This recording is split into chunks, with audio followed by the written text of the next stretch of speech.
네, 여러분 안녕하세요. 자, 한국의 역사적 사건 수업 5주차입니다. 자, 여러분 날이 점점 이제 추워지고 있죠. 벌써 이제 10월이 되었네요.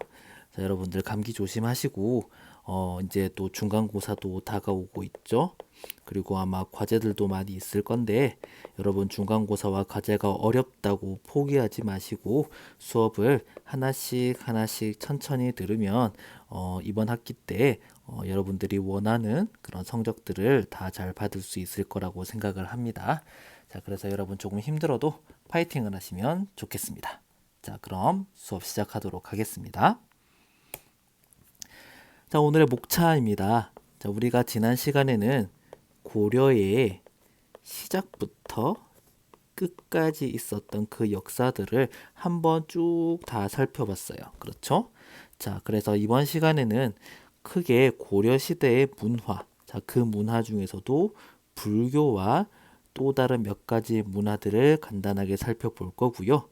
자, 우리가 지난 시간에는 시작과 끝을 긴 시간 동안 살펴봤잖아요.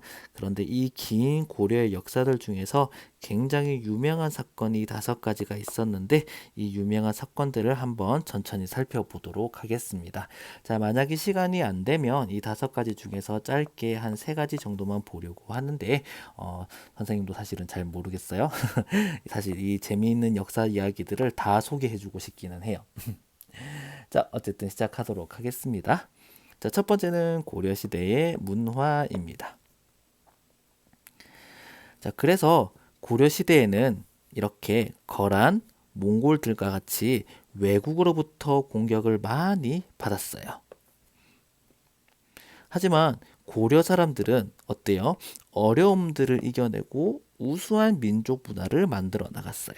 자, 우리 지난 시간에 고려의 역사는 자주성의 역사라고 하였죠. 자기가 주인이 되는 성격을 자주성이라고 했는데 고려 사람들이 정말 어려움이 많이 있었지만은 그 어려움을 이겨내고 우수한 민족 문화를 만들어 나갔습니다.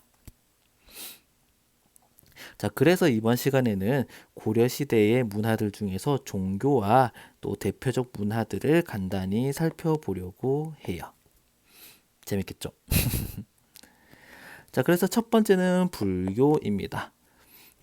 불교인데요. 자, 우리가 고려시대 때 지난 시간에 우리가 무엇을 배웠습니까? 정치 이념은 유교라고 배웠죠. 정치 이념이 무엇입니까? 정치를 하는데 필요한 규칙이 바로 정치 이념이에요. 자, 그래서 고려시대 때 정치 이념은 유교, 즉 공자라는 중국 분이 만드신 유교라는 것을 규칙으로 가지고 있었는데요. 하지만 대부분의 사람들은 불교를 믿고 있었어요. 그래서 거의 나라의 종교를 국교라고 하는데요. 대부분의 사람들이 믿고 있던 국교는 불교라고 보시면 되겠습니다. 자, 그래서 유교는 정치, 규칙이라고 생각을 하시면 될 것 같고 사람들의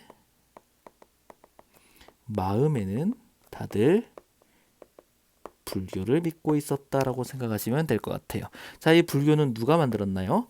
그렇죠. 한국어로는 석가모니라고 하는데 일반적으로 우리는 부처님이라고 많이 이야기를 하죠. 자, 이 부처님도 사실은 여러 종류가 있지만 그 중에 한 분이셨던 석가모니가 만든 종교가 바로 불교입니다. 자, 그래서요, 이 불교는 아까 제가 말씀드렸죠. 다양한 사람들이 대부분의 제가 지금 사람 그리고 있습니다. 자, 대부분의 사람들이 이 불교를 믿고 있었기 때문에 고려의 생활과 문화에 여러 가지 영역에 영향을 주었어요. 자, 그럼 그 영향들을 한번 살펴보도록 할게요. 첫 번째는 이제 고려의 문화는요, 굉장히 화려한 것이 특징입니다. 자, 그래서 여기는 옛날에 한국의 박물관에서 했었던 고려에 대한 어떤 그 불교 문화들을 소개했던 것인데요. 어떠세요? 색깔이 정말 화려하고 아름답죠. 네, 그리고 여기도 이제 고려시대 때 만든 탑인데요. 이 탑을 보시면 굉장히 높고 화려한 모양을 가지고 있습니다. 그래서 고려의 불교 문화는 화려한 것이 바로 특징이다. 이렇게 기억을 해주시면 될 것 같아요. 그리고 여러분, 이 시대 때 불교의 승려, 자 여러분 승려가 뭐예요? 우리나라 말로 스님이라고 하기도 하는데요. 부처님을 믿으면서 부처님의 말씀을 뭐 하는 사람? 공부하는 사람을 승려라고 해요. 스님이라고도 합니다. 자, 어쨌든 이 시대 때 불교의 승려들은 사회적으로 매우 높은 위치에 있었다는 거예요. 뭐 지금은 뭐 스님이나 뭐 목사님이나 선생님이나 한국에서는 모두 다 똑같은 사람이었죠. 그런데 고려 시대에는 이 스님이 굉장히 높은 자리를 가지고 있었다. 좀 더 한번 살펴볼까요? 고려 사회의 신분은 가장 높은 귀족, 그 다음에 중간층, 그 다음에 농사를 짓는 농민, 그리고 노예 이렇게 있었는데요. 이 승려, 스님은요 거의 이 귀족과 같은 위치에 있었다고 보면 될 것 같아요. 대단하죠? 그래서 이 승려라는 존재는 뭐 스님이라고도 할게요. 승려는 왕과 여기 왕이 있죠. 왕의 가족들에게 여러 가지 조언, 도움을 해주는 말을 하기도 했어요. 그래서 막 제가 좀 도와드릴까요? 하면은 왕들도 무시하지 못하고 좀 가르쳐 주세요. 이 일을 어떻게 하면 좋을까요? 이렇게 도움을 구하기도 했다고 합니다. 자, 그리고요. 대각국사 의천이라는 분이 있는데요. 이분은 사실 왕의 아들, 그러니까 왕자였어요. 그런데 고려의 왕자였지만 나중에 승려가 되었어요. 그래서 왕의 아들이 승려를 할 정도로 불교가 고려 사람들의 생활에 많은 영향을 주었다라는 거예요. 그만큼 불교가 중요했다라는 것을 기억해 주시면 되겠습니다. 자, 그래서 여러분 고려의 불교는 크게 두 가지의 성격을 가지고 있는데요.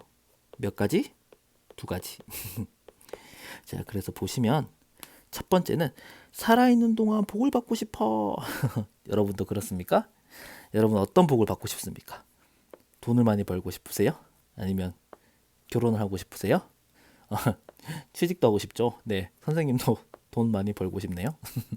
자, 어쨌든 여러분 이렇게 살아있는 동안 복을 받기를 원하는 것을 현세기복적이라고 해요. 자, 현세는 뭐예요? 현재 세상, 지금 세상을 이야기하는 거고요. 기는요, 기도예요.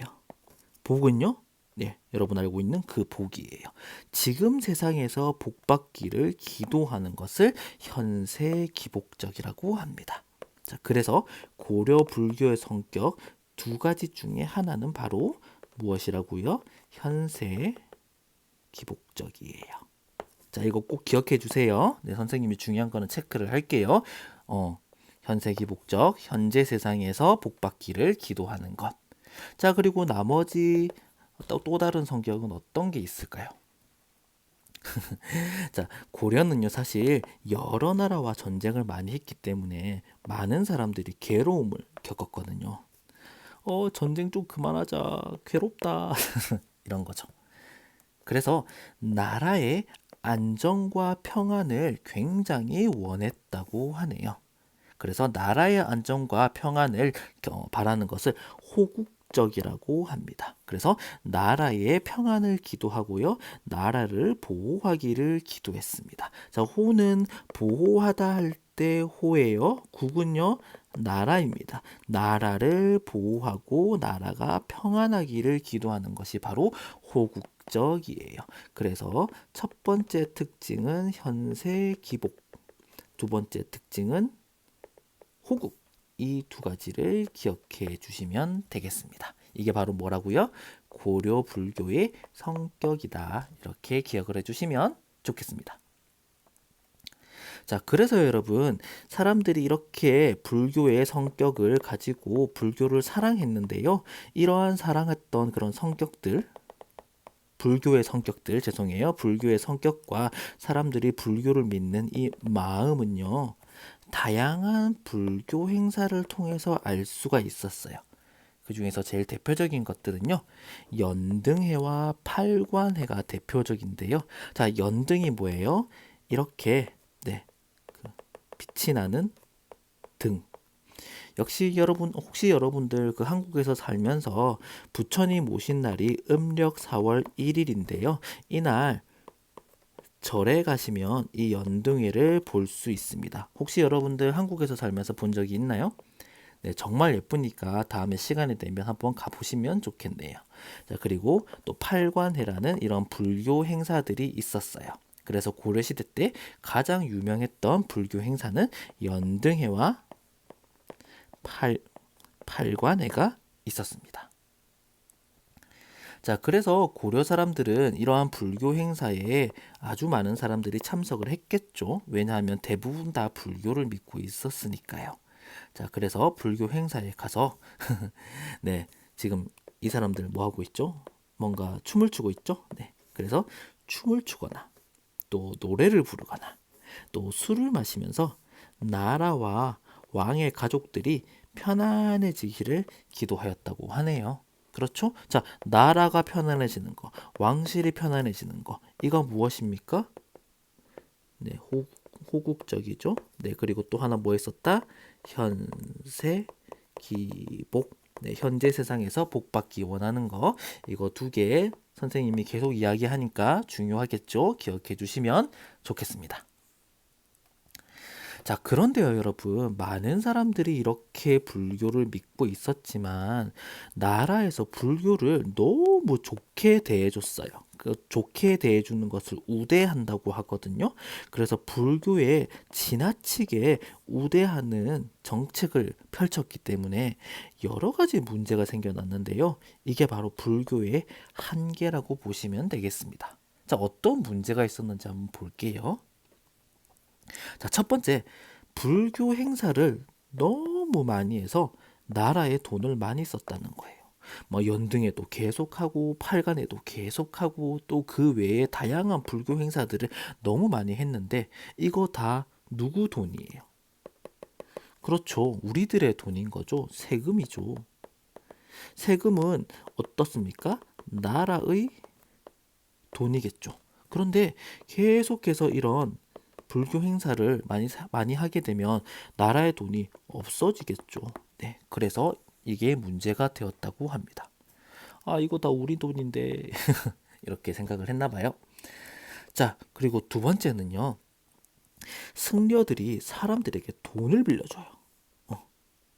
그리고 돈을 비싸게 다시 돌려받았어요. 예를 들면 100원을 빌려주고 1,000원으로 받는 거예요. 네, 그래서 돈 빌려줄게, 비싸게 돌려줘 이렇게 이야기를 하면 일반 백성들이 너무하네 이렇게 불만을 가지고 있었다고 합니다. 스님이 이렇게 돈을 가지고 막 빌려주고 돈을 또 많이 받고 이렇게 하는 거 여러분들 좋다고 생각을 하시나요? 선생님은 별로 안 좋다고 생각을 하네요. 그래서 문제가 되었습니다. 자, 또 있었습니다. 자, 스님이 되면 군대를 갈까요? 안 갈까요? 군대.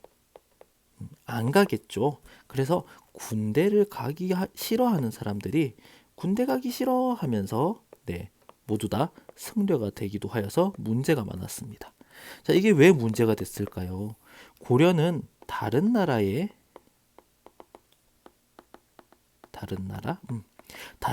공격을 많이 받았다고 했죠. 그럼 고려에는 무엇이 필요합니까? 군대가 필요하겠죠. 군대에서 제일 중요한 것은 무엇입니까? 군인, 사람이죠. 자, 그런데 군인이 되기 싫어서 네, 다 승려가 된 거예요.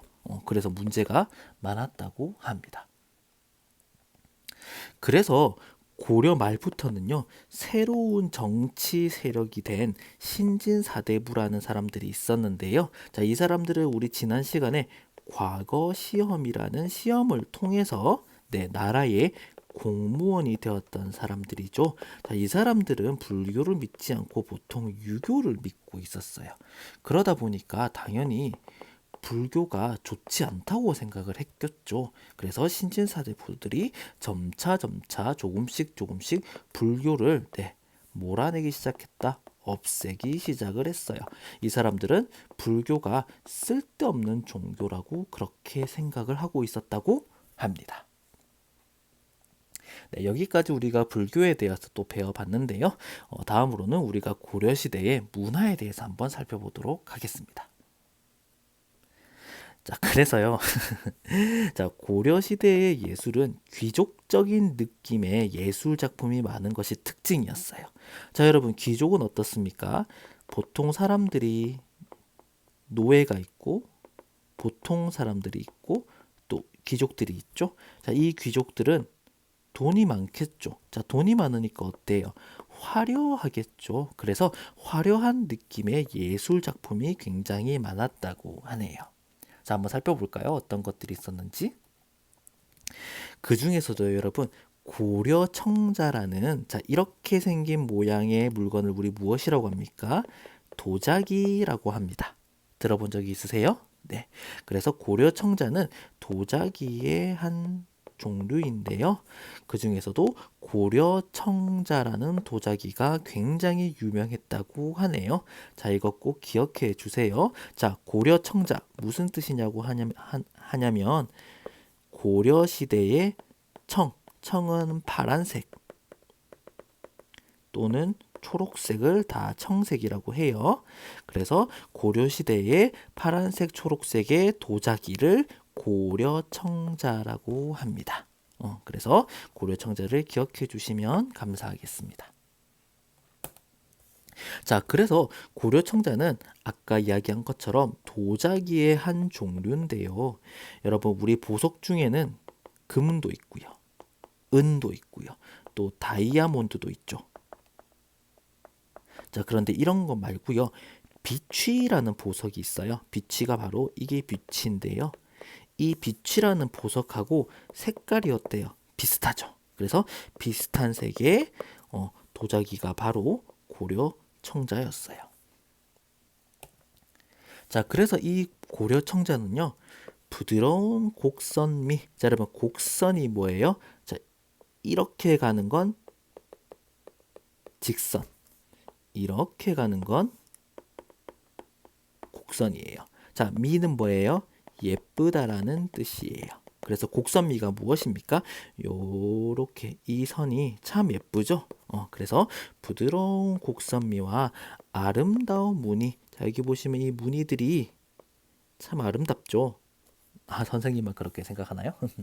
그래서 부드러운 곡선미와 아름다운 무늬가 예쁜 것으로 굉장히 유명했던 게 바로 고려청자였습니다. 자, 그래서 이 무늬를 좀 더 보시면요. 자, 어때요, 여러분? 여기는 대부분 다 초록색과 초록색이라고 안 하고 선생님이 그냥 청색이라고 할게요. 자, 청색의 색깔을 가지고 있는데 조금 하얀색도 있죠.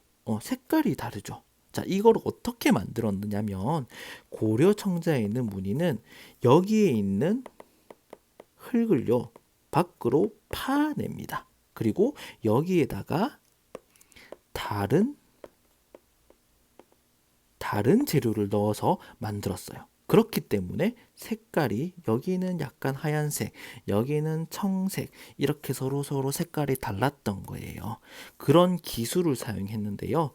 흙을 파서 거기에 다른 재료를 넣는 이 기술을 우리는 상감 기법이라고 합니다. 그래서 이 상감 기법 때문에 고려청자가 참 예뻤다고 하네요. 그래서 상감 기법은 그리고 고려청자는 이것 두 개 정도는 기억을 하면 좋겠습니다. 중요합니다. 기억해 주세요.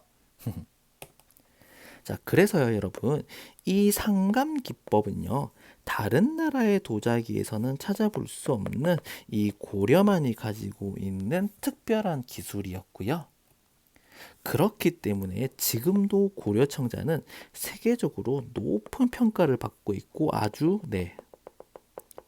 비싸요. 선생님 얼마예요? 일단 선생님 월급으로는 살 수 없어요. 그래서 사람들이 세계인들이 참 좋아하는 도자기입니다. 자, 그리고 또한 고려 시대에는요. 과학 기술도 발전을 했는데요. 특히 인쇄술, 책을 만드는 기술이에요. 천문학, 별을 공부하는 기술이에요. 의학, 병원이죠. 무기 제조, 무기를 만드는 것 등에서 크게 발전을 했어요. 어떤 시대에? 고려 시대에. 특히 이 중에서 유명한 것은 책을 만드는 인쇄술이 굉장히 유명했는데요. 특히 고려에서는 불경을 주로 책으로 인쇄했어요. 자, 불경이 무엇입니까? 불경은 부처님의 말씀이 바로 불경이에요. 그래서 이 불경을 책으로 만들었는데 이 중에서 나무로 만든 고려 대장경이 유명해요. 자, 이게 바로 고려 대장경입니다.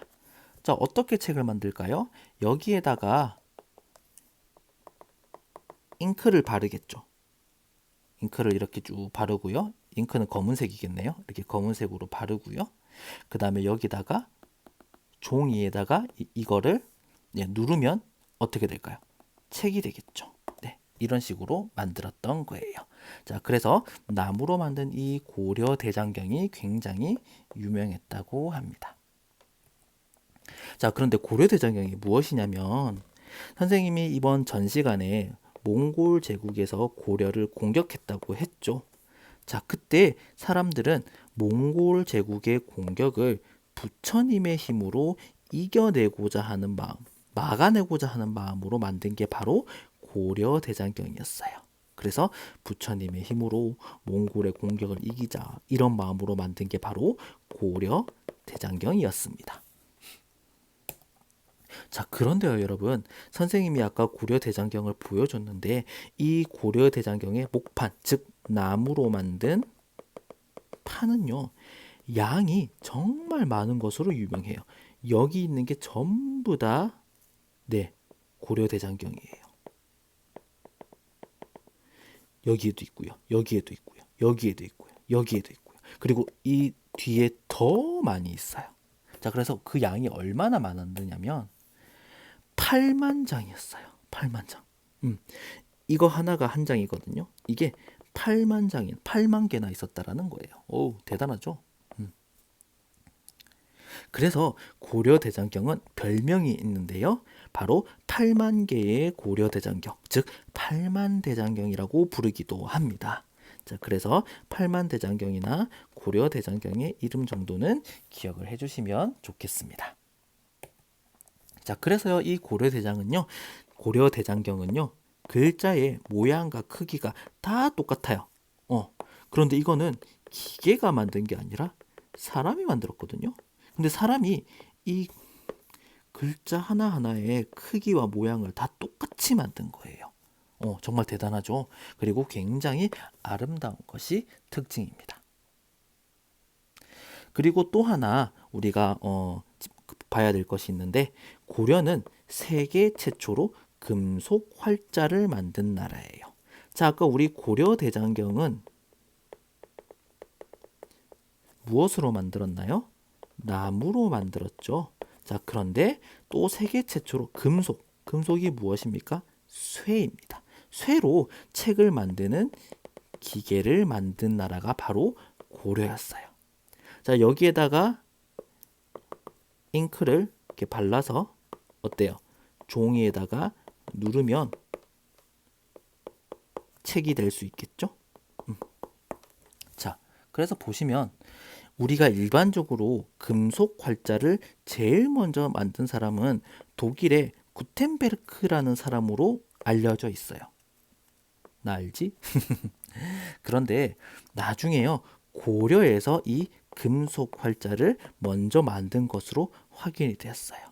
그래서 고려가 세계에서 가장 먼저 금속 활자를 만들었고요. 금속 활자는 가지고 어떻게 책을 만듭니까? 금속 활자를 여기다가 넣는 거예요. 하나씩, 하나씩, 하나씩, 하나씩. 그래서 글자 하나하나를 새로 만든 활자가 바로 금속 활자입니다. 자, 그런데 이렇게 넣어서 하나씩 하나씩 만들면 어때요? 다양한 책을 인쇄할 때 굉장히 편리하겠죠. 예를 들어서 선생님이 가라는 글자를 만들고 싶으면 이거 2개 찾으면 되고요. 그리고 교라는 글자를 만들고 싶으면 이거 2개 찾아서 만들면 되니까요. 그리고 장이라는 글자를 만들고 싶으면 어때요? 이렇게 3개를 찾아서 여기다가 넣어서 잉크를 바르고 종이에다가 누르면 하나의 책이 될 수 있겠죠. 자, 그래서요, 고려의 승려인 백운화상이라는 분은 세계에서 가장 먼저 이 금속 활자를 사용해서 책을 만들었는데요. 그 책의 이름이 바로 직지라고 합니다. 자, 그래서 여러분, 우리가 고려에서는 무엇을 제일 처음 만들었다? 금속 활자. 자, 그리고 이 금속 활자를 사용해서 만든 세계 최초의 책은 무엇이라고요? 직지입니다. 그래서 이 직지라는 이름도 기억을 해주시면 좋겠어요. 자, 그래서 이러한 인쇄 기술의 발전은 고려의 문학적 수준이 매우 높았다는 것을 보여줘요. 왜냐하면 금속 활자를 가지고 책을 많이 만들 수 있거든요. 그럼 책을 많이 만들었다라는 것은 무엇일까요? 사람들이 책을 많이 봤다라는 거예요. 그래서 이 문학적 수준이 굉장히 높았다라는 것을 알 수가 있습니다. 네. 고려시대의 문화, 즉 코리아의 문화라는 거예요. 자, 일단 여기까지 우리가 불교와 그리고 문화에 대해서 배웠어요. 그리고 특히 문화 중에서 고려 청자, 그리고 고려 대장경, 그리고 금속 활자. 자, 이 금속 활자로 만든 책 이름이 뭐라고요? 직지. 이 정도까지 배웠는데요. 여러분, 이것 정도는 여러분들이 꼭 기억을 해주시면 좋겠습니다. 자, 우리가 조금 쉬었다가 다음 시간에는요, 고려시대 때 있었던 재미있는 사건들에 대해서 배워보도록 하겠습니다. 자, 조금만 쉬었다가 나중에 다시 만나요. 감사합니다.